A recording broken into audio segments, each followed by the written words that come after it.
Hello everyone, this is Leo here. Welcome to the Reverend Insanity audiobook channel. Thank you all for your support.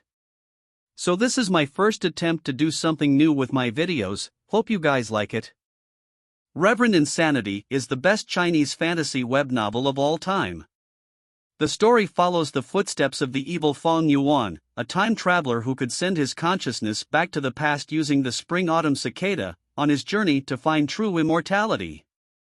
The villain protagonist was unburdened by social expectations as well as emotions of his own. He is extremely focused, uncaring, unapologetic, manipulative, and persistent. Interestingly enough, this dark web novel was actually inspired by the children's book masterpiece The Little Prince, with lots of profound arguments on human morals, the meaning of life, and the eternal struggle between determinism and free will. Unfortunately, this web novel had been banned in China as of 2020 and was not finished. This video is going to be part 1 of a 3-part series discussing all fundamentals of the Gu world. For this series, I'm going to try to keep spoilers down to a minimum and will only stick to the basics, so if you have never heard about Reverend Insanity before, then stay tuned and see if this video can convince you to give the book a try. Without further ado, let's talk about the very things that gave the Gu world its name, the Gu bugs. Best way to describe Gu bugs is that they are the physical laws of the world condensed into the form of living creatures known as the Gu. By using the Gu, people called Gu masters can perform wondrous tasks from shooting fire from their hand to sending their consciousness back into the past to change the very course of history. In Chinese, the word Gu actually refers to toxins, or poisonous/venomous creatures, often insects. The concept had been used a lot of times in association with the concept of 5 poisons, which include scorpion, centipede, spider, toads, and snakes. It's kind of funny that none of them are insects, but I think you get the point. One thing that surprised me about this book is how much the magic system resembles sci-fi, and I think after this video, you would agree with me on this. Gu bugs are divided into 9 ranks based on the scope of their abilities and powers, with rank 9 being the highest, most powerful ones. Each Gu can only do one singular task, nothing more, no matter what rank they are, with Love Gu being the only exception. The way Gu bugs work can be described to be the same as an enzymatic reaction where the Gu bugs serve as the enzyme changing a specific substrate into a specific product. This process is usually in the form of turning energy into an intended effect. Gu masters use a condensed form of energy called primeval essence to fuel the Gu's actions. Like Gu bugs, Gu masters are also divided into 9 ranks, each one can produce energy of a higher quality than the previous. Not all Gu are made the same, as some can be used multiple times without any issue, while others only have a limited number of uses and will die once finished. This is irrelevant to ranks. Any rank can be either type. Which Gu to use and in combination with what other Gu is considered one of the main 3 pillars of Gu masters' knowledge. As they are living creatures, all Gu bugs must be fed periodically in order to stay alive. Each type of Gu has a different dietary need and must be fed different types of material. The food is entirely used for keeping the Gu alive and healthy, and most of the time doesn't involve the actual usage of the Gu. Keeping Gu bugs alive over a long period of time becomes a full-time job, especially for family clans or sections. Clan villages often grow the very food that most of their Gu bugs consume. What material do the Gu eat can directly affect its fitness for human use. Much work has been done in research on how to feed Gu properly, what to replace if the material was out of season, and what can people do to make them consume less over time. How to feed Gu is considered one of the main 3 pillars of Gu masters' knowledge. Some Gu can be placed in a special hibernation chamber and put to sleep, during which time they will not need to be fed in order to stay alive. However, these chambers are expensive Gu bugs in of themselves. More often you would find an entire section of a family clan unit dedicated to feeding Gu bugs by producing their own homegrown specialized materials. There is definitely an aim for renewability here. In the wild, Gu bugs will naturally choose to cohabitate symbiotically with a host.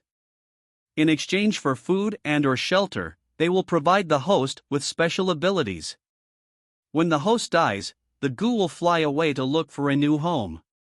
When out in the wilderness, goo masters must always be on the alert when facing wild beasts and plants, because one might never know what exact type of goo bugs they might have until it is too late. Higher rank goo usually has appetites for higher quality materials, and in larger amounts. The cost of keeping goo bugs well fed is a very significant financial burden weighing down on a goo master. Lower ranks goo can be fed with less, but they have to be fed more regularly, thus making traveling great distances across rural lands difficult as many types of materials will be hard to access. Through the process of refinement, goo bugs can be created. The goo masters have discovered that, by fusing different lower rank goo bugs together with other materials, they can form a higher rank goo. Using the same recipe, two different goo masters can create the same type of goo bugs. While there are lots of wild goo in this world, their specific dietary needs and abilities can be hard to fit in with human many increasingly complex needs. Lots of goo utilized by humans are actually artificially made rather than naturally occurring, or synthetic as you could call it. These goo can be manufactured in bulk to support the use for an entire family clan unit, and through the process of refinement, goo masters can create new bugs using the wild goo they found, fusing lower rank ones together to create higher rank goo, knowing specifically what they will get if they succeed. Goo refinement is one of the three pillars of goo masters' knowledge. The specific pathway to reach a higher rank goo sets the bar for how strong a group can get and is often the center of their goo masters' techniques, economies, and military potentials. Different development pathways for goo bugs can also be employed to best fit with different tactics, personal style, long-term development plan, and resource scarcity. All refinement processes have an inherent possibility of failure when all ingredients are destroyed and no goo is made. From rank 1 to 5, goo bugs are referred to as mortal goo, and there can be numerous individuals of the same type. However, as the goo reach into rank 6, they become what can be understood as a singularity form of existence, and there can only be one individual of each type. Because of this characteristic, they are often referred to as immortal goo. Strength goo, wisdom goo, rules and regulation goo, spring-autumn cicada are all immortal goo, and there can only be one single goo of each of them. Any attempt to refine an immortal goo bug that already exists will only result in guaranteed failure. There is another process related to refinement called refine-own. During this process, the goo master will enter a mind battle with the goo, and at the end, wipe away its natural will and replace it with their own. This way, once refine-owned, a goo bug can instantaneously respond to its owner's will, including detonating itself. This is often done as final acts as goo masters try to make sure to leave no prize behind for their killers.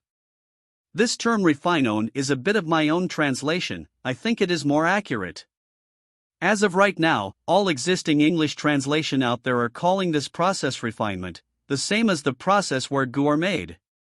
In the Chinese version, Zhen Ren did use a modifier to indicate that this refine-own process, while related to refinement as a whole, is different from the regular use of the term refine, which is to make goo. The first goo a goo master refine-owned is called their vital goo.